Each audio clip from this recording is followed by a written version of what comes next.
Howdy everyone. Today I'm going to be talking about my brand new everyday carry belt. It's a Blue Alpha Gear hybrid belt. But I'm also going to be talking about how I did not realize how important a good belt was until I actually put some money down and got a quality belt. So for the rest of the video, you'll kind of be not seeing my face and more seeing my gut and belt. Let's go on. So, of course, talking about the Blue Alpha hybrid. It's a hybrid because the female end is just a hair wider than 1.5 inches, which this is a 1.5 inch belt, and it only comes in 1.5 inch. And the female end actually will fit through the belt loop of most pants. So that's a big deal for anybody who knows about these latches. As you can see, this male side is quite large and most of the time can't fit through most belt loops. Now, there's really not much else to say about this belt. It passes the test of holding up a belt and it not failing, and I'll show you that test with my old everyday carry belt. Now this was a $20 511 tactical everyday carry belt. See how it's, you hold it up by the buckle and it just droops. Now it's not a crazy droop, but this does droop a bit. And let's talk about some of the big differences from this kind of belt, which is this loop through kind. You pull that through, cinch it tight, versus this, where it has the Velcro right here that you can undo and loop it through the male side, and then when you want to fully buckle your pant, of course, then you just latch it. But really one of the crazy things was I didn't realize how much this was drooping until I wore this. So, for example, my holster is a tuck-tight annex, okay? Now this loop is 1.75 inch, this is 1.5. I thought I was ordering two new 1.5 inch loops, but apparently I only ordered one. Luckily, still works great for me just to use this one so that the claw lines up the way I want it to. But so I wear appendix, so I don't typically have a whole lot of drooping. But what I realized was, to really get proper concealment, I was putting my holster in my pants and then pushing down and getting my gut up over the top of the gun, which of course for me, it's a Glock 19. There you go, safety check. Nothing in the barrel, absolutely nothing in there. So for me, is I would put it on and then push it down and kind of get my gut up over the top. But what that would mean was that my belt was actually like pushing way down here. And I realized that when I got a good carry belt, I don't know why I hit this, when I got a good carry belt, I was able to actually wear it up higher, more comfortable, and still have better concealment. And the fun thing about this is to put this holster on with this belt, I'm not having to loosen, adjust, suck in, nothing. I have this adjusted now to where it fits me fine. You can see it gives me a little slack, but I'm not carrying anything inside the waistband right now, so I don't need a super tight snug fit. But when I want to put my holster on, I just undo the Cobra latch, okay, put it in, and I go this hook first because I got to get the claw up under there, get that over the pants. Now you'll see that this buckle, or this loop in this buckle, kind of misaligned, but it's fine because if you just pull it through just a little, you're in. Make sure both hooks are on, and then once it's loose enough that I can adjust it, I can kind of still get it down a little if I want, have it ride up if I want, and then when I'm finally ready, boom, and it's a good tight hold. And I've genuinely never had a cleaner pull from holster than with this holster, or with this belt.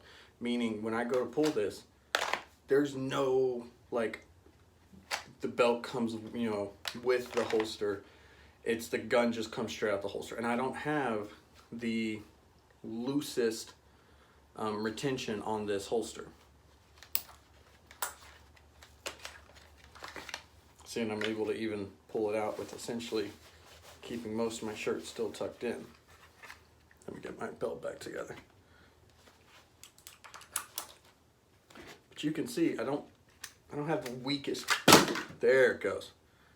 I feel like that's still tough enough retention though. Okay. But anyway, so that's how I can do that.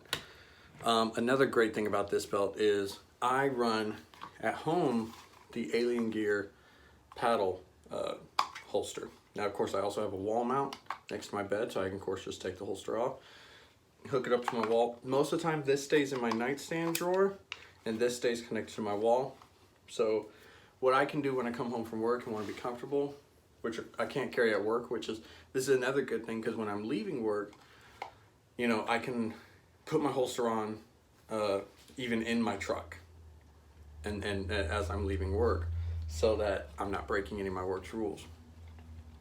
But anyway, so what I get to do is I get to come home, take my gun out of my holster, put it in this holster, which is at the time attached to the wall, take my holster out.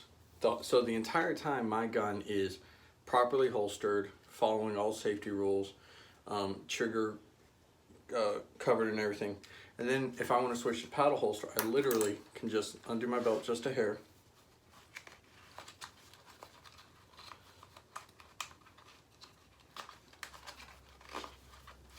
Put the paddle through, tighten. Now, I didn't bother to tuck it into on the inside of my jeans on this part right now. Most of the time I probably would when I get home. But with these pants in particular, there's some stuff on the inside that it just takes a minute to get all this stuff around. And then, so now that I've got this paddle holster on, belt's back to secure. I didn't have to do some crazy unadjustments, looping through anything like that. My gun, which of course at that time would now be in this, I can then, here, let me go ahead. I can then go ahead and take this off the wall and do that. And you can see that this belt, I don't have it cinched super tight with me, but it's got such sturdy twist in it. You know, it's not very flexed, that you can see, there you go. You can see it's holding that, you know, upright. It's not letting it drag down. It's look at that, comes right back to my body because that belt is so tight on me, without having to be super tight on me.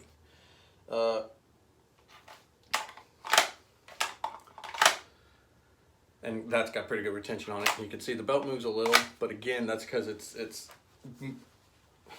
adjusted to give me slack when I'm not wearing anything in my inside the waistband, just because. So I could easily cinch this up and have absolutely no movement there, but that little bit of movement doesn't bug me. One last thing, one thing I actually really didn't think about until I was making this video was a lot of people wear belt slide holsters.